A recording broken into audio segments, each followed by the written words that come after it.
Stock market studies में फिर से एक बार आपको बहुत बहुत स्वागत है। तो आज मैं फिर से आपके सामने कुछ इंपॉर्टेंट कंपनी का अपडेट शेयर करने वाला हूं, तो इस वीडियो को पूरा लास्ट तक देखिएगा। और अभी तक आपने चैनल को सब्सक्राइब नहीं किया तो जरूर कर लीजिएगा। कंटिन्यूसली इन्फॉर्मेशन और अपडेट्स पाने के लिए इसी चैनल के ऊपर बने रहिएगा। तो फर्स्ट जो कंपनी जिसके बारे में चर्चा करें उसका नाम है सेट लिमिटेड। देखिए सेट लिमिटेड आप सभी जानते हैं इंडिया के एक पॉपुलर टायर मेकिंग मतलब टायर मैन्युफैक्चरिंग कंपनी है। तो सीएट की खासियत पॉइंट यही है कि कंपनी आज का नहीं 1982 में कंपनी स्टार्ट हुआ था और तब से लेकर कंपनी का मैनेजमेंट बहुत स्ट्रांग तरीके से काम कर रहा है। तो बेसिकली देखा है तो सीएट का जो एस्टेब्लिश हुआ था 1958 में is one of the largest tyre manufacturing and one of the fastest growing tyre companies in India. तो बेसिकली देखा है तो CEAT become a part of the RPG group 1982, मतलब आरपीजी ग्रुप के अंदर कंपनी 1982 में आया और कंपनी स्टार्ट हुआ 1958, मतलब एक पुराना कंपनी है। तो यहाँ पे क्वेश्चन ये आएगा कि सर इतना पुराना कंपनी है तो इसका प्राइस मार्केट कैप इतना छोटा क्यों है। देखिए कभी कभी होता क्या है, कुछ कंपनी अच्छा होने के बाद भी उसका मार्केट कैप उतना ज्यादा तेजी से ग्रोथ नहीं करता, मगर शेयर प्राइस में उतना ज्यादा ग्रोथ नहीं हुआ जिसके चलते कंपनी का मार्केट कैप भी बढ़ता हुआ नहीं देखने को मिले। क्योंकि यहाँ पे कंपनीज का जो परफॉर्मेंस है वो आपको अच्छा दिखेगा। जैसे कंपनी के ऊपर बेसिकली जो बिजनेस है उस बिजनेस के हिसाब से मैं बात करूँ, कंपनी का मार्केट शेयर के हिसाब से बात करूँ, आप ध्यान ध्यान देना जो टायर जो मार्केट शेयर है इसका श्रीलंका में वो 50% मार्केट शेयर अकेला सीएट कंपनी लेकर रखा है। तो पैसेंजर जो व्हीकल्स है उसके मार्केट कैप के हिसाब से मार्केट शेयर के हिसाब से 15% सीएट के पास है। और ट्रक्स एंड बसेस की जो गाड़ियां है, जितने सारे हेवी व्हीकल गाड़ियां हैं उसमें 8% मार्केट शेयर कंपनी लेकर रखा है। तो बेसिकली देखा है तो कंपनी का जो बिजनेस है वो स्ट्रांगली ग्रोथ कर रहा है।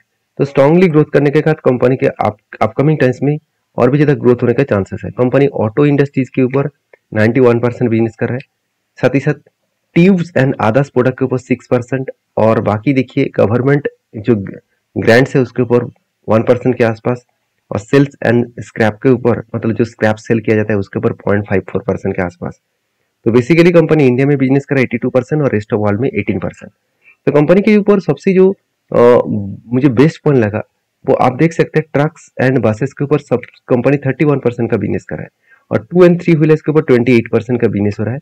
पैसेंजर जितने कार है और यूटिलिटी जो व्हीकल्स है उसके ऊपर 20% का कंपनी का बिजनेस चल रहा है। और ऑफ जो हाईवे है मतलब जो ऑफ रोड गाड़ियां हैं, जैसे माइनिंग में लगते हैं, जैसे कंस्ट्रक्शन में लगते हैं, तो इस तरीके से गाड़ियों में 14% कंपनी टायर बेचते हैं। साथ ही साथ जितने सारे एलसीवी और एलएम जितने गाड़ियां हैं उसमें 7% कंपनी का प्रोडक्ट बेचा जाता है। मतलब प्रोडक्ट का जो डिमांड है वो हर कैटेगरीज के ऊपर है। कंपनी डाइवर्सिफाइड भी करके रखे हैं खुद के बिजनेस को, ऐसे नहीं कि सिर्फ सिर्फ ऑटो इंडस्ट्रीज के ऊपर है, मतलब सिर्फ 2 व्हीलर 3 व्हीलर्स के ऊपर है, बाकी सेक्टर के ऊपर नहीं है। सारे सेक्टर के ऊपर कंपनी बिजनेस को फैला कर रखा है। तो बेसिकली इसी कारण की वजह से मैं इस कंपनी के ऊपर बुलिश हूँ। बाकी कंपनी के जो क्वार्टर रिजल्ट है वो भी देखेंगे तो सेल्स हमेशा एक रेंज के हिसाब से होते रहते हैं। कंपनी के एक्सपेंस मिटाने के बाद कंपनी का नेट प्रॉफिट भी एक ही रेंज के हिसाब से है। तो अभी ये देखना है कि कंपनी इस बार कंपनी किस तरीके से रिजल्ट करने वाले। तो कंपनी बता रहा है कि अपकमिंग जो रिजल्ट है वो 665 करोड़ के आसपास देखने को मिल सकता है, मतलब एक शानदार तरीके से रिजल्ट देखने का चांसेस है। शायद इसीलिए शेयर के ऊपर एक एक वोलेटिलिटी अभी भी जारी हो चुके हैं, क्योंकि कंपनी के ऊपर मैं जो डिसीजन लिया वो डिसीजन अभी तक फाइनली यहाँ पे एक्टिव नहीं हुआ। जैसे कब बना और मुझे चाहिए था एक हैंडल, तो हैंडल बना नहीं। और इस तरीके से ट्रेंड के हिसाब से अगर मैं देखूँ तो यहाँ पे कब बना और उसके बाद देखिए यहाँ पे एक हैंडल पैटर्न क्रिएट हुआ। तो हैंडल पैटर्न क्रिएट होने के बाद यहाँ पे ब्रेकआउट कंफर्मेशन होना चाहिए, मगर ऊपर ही नहीं गया, उसके बाद नीचे आ रहा है। तो नीचे आ रहा है तो मतलब कहाँ तक आ सकते हैं। पहले देखिए 200 डेज जो मूविंग एवरेज है इस लेवल को वो टच करने का कोशिश करेंगे हमेशा। देखिए जब जब कंपनी ऊपर गए, एक चीज को नोटिस करना, कंपनी जब जब ऊपर गए जब भी इस 200 डेज मूविंग एवरेज को टच किया उसके बाद बाउंस बैक किया। प्रीवियस डेटा भी देखेंगे तो आप देख सकते हैं जब जब नीचे आए मूविंग एवरेज को टेस्ट किया उसके बाद ऊपर गया। मतलब है कंपनी बेस्ट तरीके से यहाँ पे सिचुएशन को क्रिएट कर रहा है। मतलब इस लेवल को ब्रेक टच करेंगे उसके बाद बाउंस बैक करे तो मैं कुछ डिसीजन जरूर ले पाऊंगा, क्योंकि पहले एक कप तो बन चुके हैं, मुझे एक हैंडल पैटर्न चाहिए। तो बाकी आपकी क्या राय है जरूर कमेंट्स करके बताना। नेक्स्ट जो कंपनी है उसके बारे में बात करूँ, उसका नाम है रिलायंस इंडस्ट्रीज। देखिए रिलायंस इंडस्ट्रीज के ऊपर कुछ वीकनेस पॉइंट है, जो वीकनेस पॉइंट ऑब्वियसली मैं आपके साथ शेयर करूंगा। जैसे क्रूड ऑयल का प्राइस ईरान और इसराइल के साथ युद्ध स्टार्ट होने के कारण क्रूड ऑयल का प्राइस थोड़ा सा कम हो चुके हैं। तो क्रूड ऑयल का प्राइस कम होने के कारण सबसे ज्यादा इम्पैक्ट किसके ऊपर देखने को मिलता है, वो है रिलायंस इंडस्ट्रीज के ऊपर, क्योंकि रिलायंस एक प्राइवेट कंपनी है जो ऑयल रिफाइनरी कंपनीज भी है। सबसे ज़्यादा कंपनी का सबसे ज़्यादा बड़ी बिजनेस चलता है कंपनी के ऑयल रिफाइनरी के ऊपर, सॉरी ऑयल रिफाइनरी के ऊपर। और बेसिकली एक अपडेट आया जो अपडेट कंपनी को थोड़ा सा प्रेशर दे सकते हैं। आप देख सकते हैं Indian refinery gains on fall in crude oil price, मतलब इंडियन जो रिफाइनरी कंपनीज है तो उनमें एक ग्रोथ देखने को मिला है। चाहे वो हिंद पेट्रो हो, चाहे वो रिलायंस हो, चाहे वो बीपीसीएल हो, तो इस तरीके से कंपनी जो ऑयल को रिफाइनरी करते हैं तो उसके ऊपर अभी वोलाटिलिटी देखने को मिलेगा, क्योंकि ऑयल का प्राइस जब पॉजिटिव नेगेटिव होता है तो उसके ऊपर एक वोलाटिलिटी दिखेगा। हाँ, एक अच्छी बात यह है कि क्रूड ऑयल का प्राइस गिर रहा है, मतलब कंपनी रिफाइनरी सेक्टर में तेजी से ग्रोथ आने का चांसेस है, क्योंकि उसको सस्ते दामों में क्रूड ऑयल मिलेगा और उस क्रूड ऑयल को वो रिफाइनरी करके वो अच्छे दामों में बेच सकते हैं। तो बेसिकली ये एक कंपनी के लिए पॉजिटिव पॉइंट्स होते हैं, मगर इस पॉइंट हमेशा फिक्स नहीं रखता कि बहुत दिनों तक चलेगा। तो मार्केट आज नेगेटिव सेंटीमेंट में है, तो इसीलिए इस तरीके से नेगेटिविटी देखने को मिलेगा। अगर मार्केट पॉजिटिव में हुआ तो ये सारे पॉइंट्स फिर से उल्टा हो जाएगा। तो बाकी आपको रिलायंस के इस पॉइंट को बेसिस के ऊपर काम नहीं करना चाहिए, आपको रिलायंस के फीचर के बेसिस में काम करना चाहिए। बेसिकली कंपनी के ऊपर इस बार जो रिजल्ट आने वाला है वो मैं आपको बता दूं, कंपनी इस बार भी अच्छा खासा सेल्स मेंटेन्स किया और एक्सपेंस को कंपनी और भी कंट्रोल किया। जितने एक्सपेंस पिछले बार किए थे इससे भी कंपनी ज़्यादा एक्सपेंस को कंट्रोल किया और कंपनी का नेट प्रॉफिट 74,000 से 79,000 करोड़ तक देखने को मिला। मतलब बेस्ट तरीके से रिजल्ट इस बार भी आने का चांसेस है, शायद इसीलिए कंपनी के ऊपर वोलेटिलिटी स्टार्ट हो चुके हैं। अगर मैं चार्ट को आपके सामने शेयर करूँ, आप खुद ही देख सकते हैं कंपनी के ऊपर जो मेरा ट्रेड है वो कुछ इस तरीके से कप विद हैंड बना और कप का जो रेंज है इसी रेंज को मैंने मार्किंग करके यहाँ पे टारगेट लेने का कोशिश किया।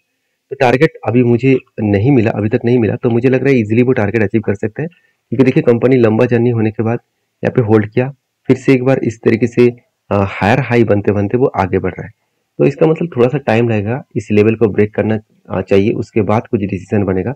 3020 लेवल्स को ब्रेकआउट करेगा तो एक बड़ा सा मोमेंटम देखने को मिल सकता है। बाकी आपकी क्या ओपिनियन है, आपकी क्या राय है, जरूर मुझे कमेंट्स करके बताना। और नेक्स्ट जो कंपनी है उसके बारे में चर्चा करूँ, उसका नाम है अदानी विलमार। देखिए अदानी विलमार के बारे में मैं पहले ही बोल चुका हूँ कि अदानी ग्रुप अभी मतलब अदानी विलमार कंपनी अभी फिलहाल के लिए उतना खास ग्रोथ नहीं दिखा पाएंगे। क्यों? क्योंकि देखिए इलेक्शन के टाइम में हमेशा जिस प्रोडक्ट के डिमांड मार्केट में सबसे ज़्यादा है, पब्लिक का डिमांड सबसे ज़्यादा है, जैसे खाने पीने का चीज़, इस तरीके से प्रोडक्ट का डिमांड ज़्यादा होने के कारण इस तरीके से कंपनी के ऊपर लगातार आपको गिरावट का एक माहौल दिखेगा। अब आप जाकर हिंदुस्तान यूनिलीवर को भी देख लीजिए, जो एक एफएमसीजी कंपनी है, आईटीसी को भी देख लीजिए जो एक एफएमसीजी कंपनी है।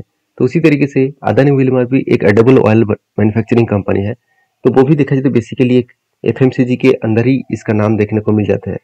तो ये सारे कंपनीज के ऊपर इलेक्शन के टाइम में एक प्रेशराइज बनता हुआ देखने को मिलता है, क्योंकि गवर्नमेंट इसको प्रेशर करते हैं कि आपका प्रोडक्ट का प्राइस इस टाइम हाई नहीं होना चाहिए। तो कंपनी का प्रोडक्ट का प्राइस अगर हाई नहीं हुआ तो कंपनी के प्रॉफिट मार्जिन में बड़ा इम्पैक्ट आएगा, उसी का नजरिया आपको देखने को मिलेगा। लास्ट 2 क्वार्टर से कंपनी लॉसेस किए, अभी ईयर ऑफ ईयर बेसिस में देखा है तो कंपनी 85 करोड़ का प्रॉफिट दिखा रहा है। मतलब इतने दिनों से जो लगातार प्रॉफिट का ग्रोथ हो रहा था वो प्रॉफिट एकदम कम हो गया, एकदम मतलब बहुत हद तक कम हो गया, जिसके चलते कंपनी के ऊपर एक बिग प्रेशराइज बनता हुआ देखने को मिले।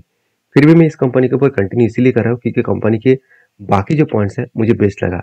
जैसे कंपनी के पास कर्जा तो है, उस कर्जे को मिटाने के लिए कंपनी के पास रिजर्व बहुत ज़्यादा है, फिक्स एसेट भी ज़्यादा है, और उसके साथ साथ कंपनी के हाथ में कैश भी बहुत शानदार है। करीबन 2,900 करोड़ के आसपास हाथ में कैश है और कंपनी 3,800 करोड़ के आसपास कर्जा लिया है। तो बेसिकली खुद के जेब से ही 3,000 करोड़ के पैसा वो बाहर कर सकते हैं खुद के कैश से ही। तो इसमें एक पॉजिटिव पॉइंट देखने को मिले। साथ ही साथ इन्वेस्टर भी इस कंपनी के ऊपर माल देखिए पहले जितना था उतना ही होल्डिंग कर रहा है, क्योंकि प्रोमोटर ने माल नहीं बेचा तो इसलिए ज़्यादा क्वांटिटी इंस्टीट्यूशन नहीं उठा पाए। तो बेसिकली देखा तो इस कंपनी के ऊपर एक पॉजिटिव मोमेंटम में पहले ही मुझे मिल चुका है। वो कुछ इस तरीके से मिला जहाँ पे एक रेंज बना है, कंटिन्यूसली एक बाइंग का रेंज बना। कंटिन्यूसली बाइंग का रेंज का मतलब है यहाँ पे कंटिन्यूसली बाइंग कैंडल मुझे देखने को मिला, बीच में कोई भी रेट करने नहीं है। इस लेवल को मैंने मार्किंग किया टॉप लेवल से डाउन लेवल तक, तो जब भी ऊपर मतलब कंपनी नीचे आए इस लेवल को टच किए तब मैंने एंट्री लिया और ऊपर टारगेट बनेगा, इस हाई लेवल तक मेरा टारगेट बनेगा।